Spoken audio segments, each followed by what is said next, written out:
It's a random Tuesday morning. Your alarm doesn't shock you anymore. Your phone does.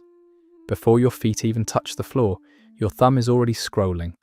Slack, email, a calendar reminder for a meeting you're not excited about, a student loan autopay notification, someone on LinkedIn announcing a promotion that looks suspiciously like the one you told yourself would finally make you feel secure.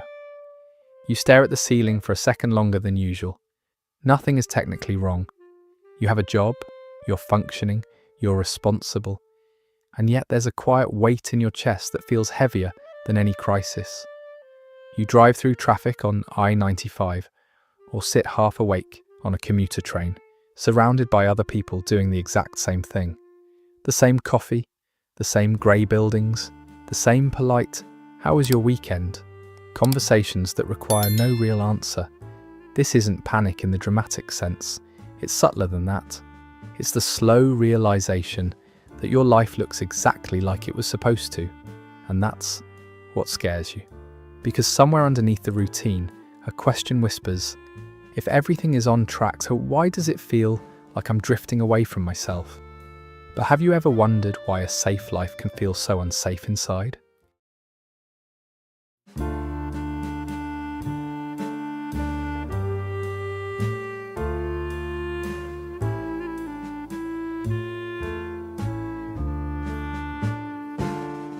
No one sat you down and forced a script into your hands. It was installed gradually, quietly, through repetition. From the time you were a child, the rules were clear. Do well in school, follow instructions, get the gold star, the approval, the applause. Psychologist B.F. Skinner called this operant conditioning, behaviour shaped by rewards and punishments. You didn't just learn math or history, you learned that compliance earns safety. Good grades became scholarships. Scholarships became resumes. Resumes became jobs. And jobs became identity. Somewhere along the way, success stopped being something you defined and started being something measured for you. In America, this system is wrapped in something seductive: the dream. Work hard, climb steadily, buy the house, build equity, secure retirement. It sounds rational, responsible, even noble, and to be clear, the system doesn't fail you. It works exactly as designed. It secures the bottom layers of survival: income, healthcare, stability, but it also conditions you to seek external validation as proof of worth. Promotions replace report cards. Bonuses replace gold stars. LinkedIn announcements replace parental praise. Add student loan debt to the equation, and the script tightens. Your financial obligations quietly anchor you to predictability. The 30-year mortgage doesn't just finance a home, it finances continuity. Productivity culture reinforces it. Hustle, optimize, stay ahead. You are praised not for being aligned, but for being efficient. And the more milestones you check off, the harder it becomes to question whether you ever chose them in the first place. Because by the time you start to feel uneasy, the script no longer feels external. It feels like you. At first, the promises seem reasonable. If I just get the degree, I'll feel secure. If I just land that salary, I'll finally relax. If I just move into a better apartment, then I'll feel like I've made it. And for a moment, you do. There's a rush, a spike of relief, a brief exhale, but then something strange happens. The new normal settles in. The excitement fades. The salary increase quietly absorbs itself into higher rent, better furniture, upgraded subscriptions. The achievement that once felt life-changing becomes baseline. Psychologists call this the hedonic treadmill, the human tendency to return to a stable level of happiness despite major positive changes. You run faster, you accumulate more, but emotionally you stay in the same place. In modern America, this treadmill moves at algorithmic speed. You don't just compare yourself to your neighbours anymore. You compare yourself to curated highlight reels. A friend buys a house, someone else posts photos from Bali, captioned "Freedom." A former co-worker announces a startup exit. Each scroll subtly shifts your internal benchmark. Suddenly, what you have feels insufficient, not because it is, but because the standard keeps moving. The illusion is powerful. The next upgrade will bring arrival. But arrival never comes. There is only the next target. And the deeper you buy into the endless upgrade cycle, the harder it becomes to distinguish genuine desire from socially programmed aspiration. You're not just chasing more, you're chasing a feeling that keeps resetting itself. There comes a point when the discomfort is no longer subtle. On paper, everything looks aligned. Your resume tells a coherent story. Steady growth, increasing responsibility, respectable titles. But internally, something feels fractured. Psychologist Leon Festinger described this tension as cognitive dissonance. The mental strain that occurs when your actions conflict with your deeper beliefs. You say you value creativity, yet you spend your days optimizing spreadsheets. You claim freedom matters, yet your schedule is dictated down to 15-minute increments. Over time, this misalignment drains you. Not physically at first, and not psychologically. Carl Jung used the term persona to describe the social mask we wear to function in society. The persona is necessary. It helps us navigate roles. But when the persona becomes permanent, when it fully replaces the authentic self, exhaustion follows. This is why burnout often feels existential rather than logistical. It's not just long hours, it's the creeping realization that the version of you succeeding is not the version of you that feels alive. Some people experience what developmental psychologists call identity foreclosure, committing to a career or path before fully exploring who they are. You chose something practical, sensible, applauded, and years later, you wake up unsure whether that choice was ever truly yours. Underneath achievement, there can also be shame, the quiet belief that your worth depends on performance. So you keep climbing, not because you love the climb, but because stopping would feel like failure. Eventually, the friction becomes undeniable. Your resume continues to strengthen, but your soul feels increasingly absent from the story it's helping to build. Every generation inherits a version of the script, but Gen Z inherited it with the curtain pulled back. Millennials were told to hustle, climb, optimize. Many of them did, only to collide with recessions, student debt, and burnout. Gen Z grew up watching that collision in real time. They saw their parents work exhausting hours and still feel financially fragile. They watched corporate loyalty dissolve into layoffs announced over Zoom. They entered adulthood under the weight of record student loan debt, rising housing costs, and a gig economy that promises flexibility but rarely guarantees stability. So when Gen Z questions the traditional ladder, it's not laziness, it's pattern recognition. They are also the first generation raised entirely in the age of social media. They don't just compare lifestyles, they compare identities.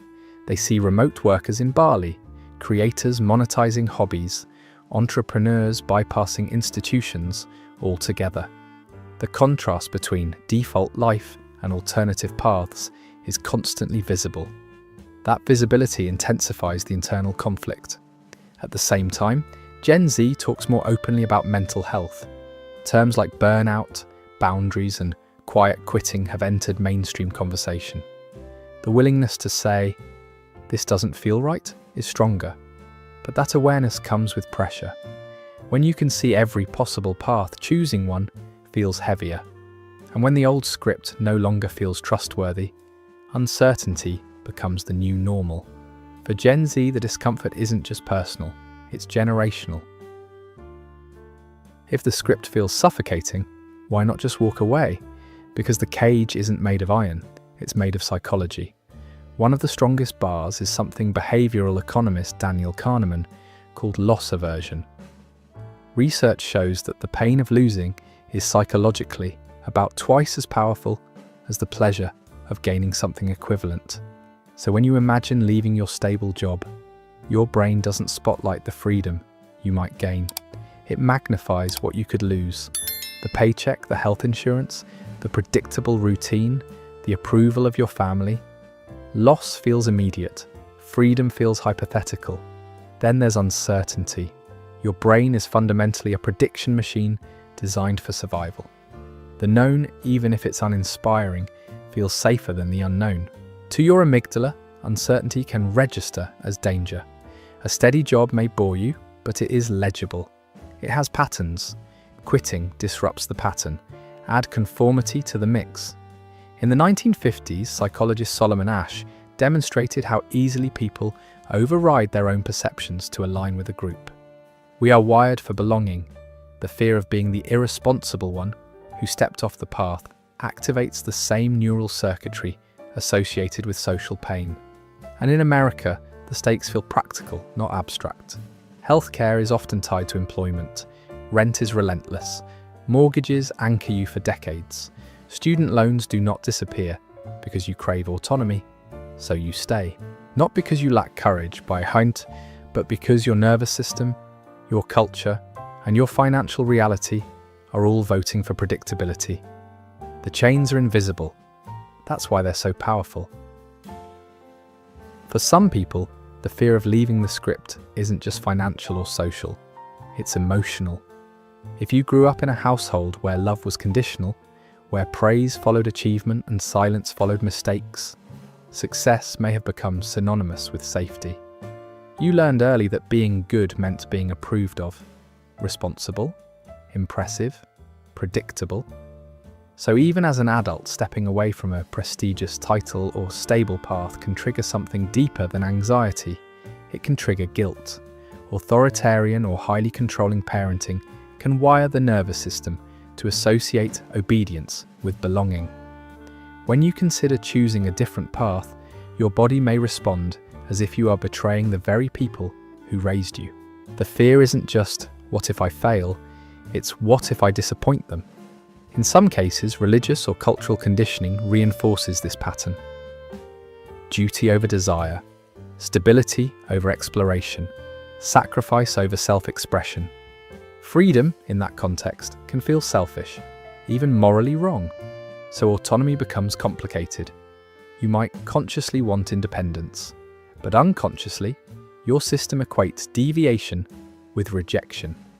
That's why the discomfort feels disproportionate. Yay, you're not just contemplating a career shift. You're navigating old attachment patterns. You're renegotiating identity. You're confronting the possibility that the version of you others celebrated may not be the version you want to remain. Sometimes you're not afraid of uncertainty. You're afraid of losing love. And until that layer is acknowledged, freedom won't feel liberating. It will feel dangerous. When people feel trapped, the fantasy often swings to the extreme. Quit everything. Move somewhere tropical. Delete LinkedIn. Start over. But freedom is not geography, and it's not a number in your bank account.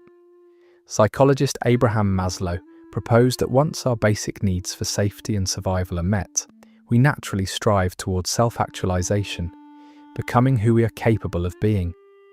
The societal script is very good at handling the lower tiers. Income, shelter, security. It is less concerned with the upper ones. Meaning, growth, authenticity. That's where the tension begins. According to self-determination theory, developed by Edward Deci and Richard Ryan, humans thrive when three psychological needs are met: competence, relatedness, and autonomy. Autonomy does not mean isolation. It means your actions feel self-endorsed. You can work a corporate job and feel autonomous. You can live off-grid and feel trapped. Freedom is not the absence of structure. It is the conscious choice of structure. It's waking up and knowing why you are doing what you're doing. It's choosing responsibility rather than inheriting it blindly. It's aligning your calendar, your effort, and your values, even if the external form looks conventional. Sometimes true freedom looks dramatic. More often, it looks subtle. It's the quiet shift from "I have to" "I choose to." And that internal shift changes everything. At the deepest level, this isn't just about jobs or mortgages. It's about meaning. Psychiatrist Viktor Frankl, who survived the Holocaust, wrote that the primary human drive is not pleasure or power, but meaning. Comfort can stabilize you. Achievement can elevate you. But without meaning, both begin to feel hollow. That's the quiet crisis many people experience. Their lives are comfortable enough, safe enough, impressive enough, yet something essential feels missing. Existential psychologist Rollo May argued that creating a meaningful life requires courage. The courage to choose, to define, to take responsibility for your direction. Meaning is not handed down by culture. It is authored. And authorship is risky because the safe path offers guarantees. A paycheck, a title, social approval. Meaning offers no such certainty. It demands engagement. It asks you to confront your limits, your values, your mortality. That's why comfort is seductive. But comfort alone cannot sustain a human spirit. The real question beneath your unease may not be, how do I escape? It may be, what is worth committing my finite life to? And that question changes everything.